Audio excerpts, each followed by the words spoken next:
Assalamualaikum warahmatullahi wabarakatuh. Yang terhormat kepada dosen pengampu mata kuliah Kewirausahaan Islam. Perkenalkan, nama saya Enzalita Cynthia Bella. Pada kesempatan kali ini, saya akan mempresentasikan materi yang berjudul Pasar, Segmentasi, dan Strategi Pasar. Dalam perspektif kewirausahaan Islam, melalui materi ini diharapkan kita dapat memahami bagaimana konsep pasar dan strategi pemasaran dapat diterapkan secara efektif sesuai dengan prinsip-prinsip Islam seperti kejujuran, keadilan, dan keberkahan dalam berusaha. Baik, selanjutnya saya akan mulai memaparkan materi yang pertama, yaitu tentang definisi pasar. Pasar adalah tempat atau mekanisme bertemunya penjual dan pembeli untuk melakukan transaksi barang atau jasa, sehingga terjadi proses permintaan dan penawaran yang menghasilkan harga. Dalam perspektif kewirausahaan Islam, pasar berfungsi sebagai bagian dari aktivitas muamalah yang harus dijalankan dengan prinsip kejujuran, keadilan, transparansi, serta menjauhi praktik riba, gharar, dan penipuan. Implementasi pasar dalam kewirausahaan Islam menekankan pada penjual produk halal, penetapan harga yang adil, serta perilaku jujur dan amanah dalam setiap transaksi guna mencapai tidak hanya keuntungan, tetapi juga keberkahan. Setelah memahami pengertian pasar, selanjutnya saya akan menjelaskan tentang karakteristik dari pengelompokan pasar. Yang pertama adalah measurable, yaitu segmen pasar harus dapat diukur jumlah dan karakteristiknya yang jelas.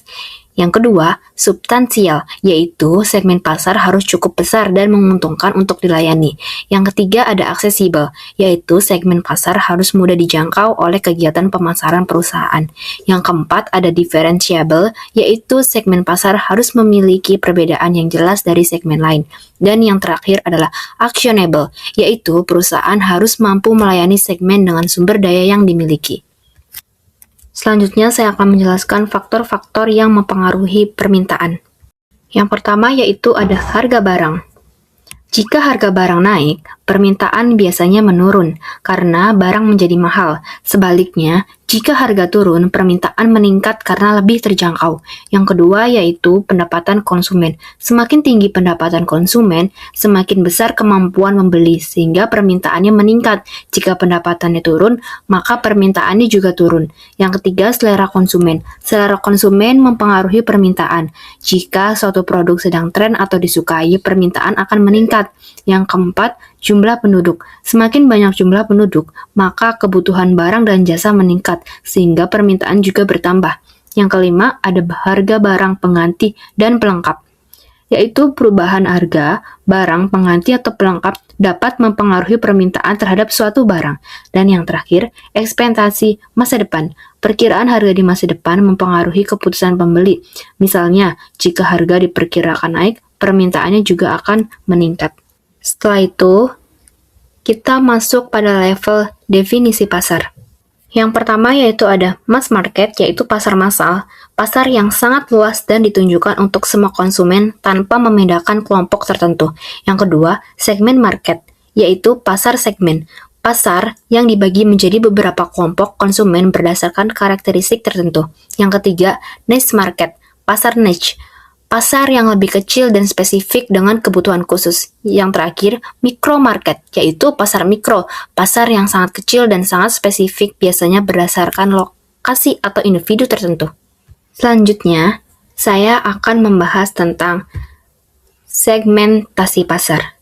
Segmentasi pasar merupakan suatu strategi yang penting dalam proses pemasaran suatu produk karena dapat membantu perusahaan atau pemasar untuk mengidentifikasi pelanggan berdasarkan pada keinginan dan kebutuhannya secara tepat. Selanjutnya ada kriteria segmentasi pasar.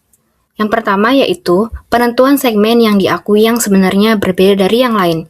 Yang kedua, pengukuran adalah segmen-segmen yang harus dilakukan dalam hal variasi karakteristik dan karakteristik rumah tangga atau karakteristik lainnya. Yang ketiga, tersedia saluran diseminasi, ukuran, daya beli, dan profil, yaitu semua faktor yang perlu dipertimbangkan. Yang keempat, konsisten, tidak terlalu cepat dan berubah. Yang terakhir, menanggapi bauran pemasaran dengan cara yang unik. Berikutnya, kita masuk pada perancangan pemasaran yang terdiri dari segmenting, targeting, dan positioning. Segmenting membagi suatu pasar menjadi kelompok-kelompok pembeli yang berbeda, yang memiliki kebutuhan, karakteristik, atau perilaku yang berbeda, seperti geografi, demografi, dan psikografi. Yang kedua, targeting, yaitu proses pemilihan dan penentuan atas segmen pasar yang telah dilakukan sebelumnya. Dengan demikian, proses marketing adalah suatu proses di mana kita menentukan akan seperti apakah konsumen yang menjadi target atau sasaran. Yang ketiga, yaitu positioning, proses menempatkan produk agar sesuai dengan profil atau karakteristik dari target market. Hal ini meliputi harga dan kualitas produk dan promosi. Selanjutnya, saya akan membahas tentang strategi pemasaran. Strategi pemasaran menurut Philip Kotler adalah sikap pemasaran yang akan digunakan untuk mencapai tujuan pemasaran. Taktik khusus untuk pasaran, penentuan posisi, bauran pemasaran, dan pengeluaran pemasaran, semuanya termasuk dalam strategi pemasaran. Tujuan dari strategi pemasaran ini yaitu menentukan target konsumen, agar produk yang ditunjukkan kepada konsumen yang tepat. Yang kedua, meningkatkan penjualan. Strategi pasar membantu meningkatkan jumlah pembelian produk. Yang ketiga, memenuhi kebutuhan konsumen. Produk dibuat sesuai kebutuhan dan keinginan pasar. Yang keempat, menghadapi persaingan usaha. Strategi pasar membantu usaha bersaing dengan produk lain. Yang kelima, meningkatkan keuntungan usaha. Dengan strategi yang tepat, usaha dapat memperoleh laba yang optimal. Yang keenam, perspektif Islam. Strategi pasar bertujuan tidak hanya memperoleh keuntungan, tetapi juga menjaga kejujuran, keadilan, dan keberkahan dalam berusaha.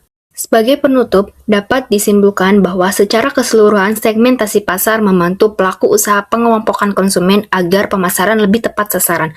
Permintaan dipengaruhi oleh berbagai faktor seperti harga, pendapatan, selera, jumlah penduduk, dan ekspektasi masa depan. Pasar juga memiliki beberapa tingkatan sesuai luas dan spesifiknya. Sasaran konsumen.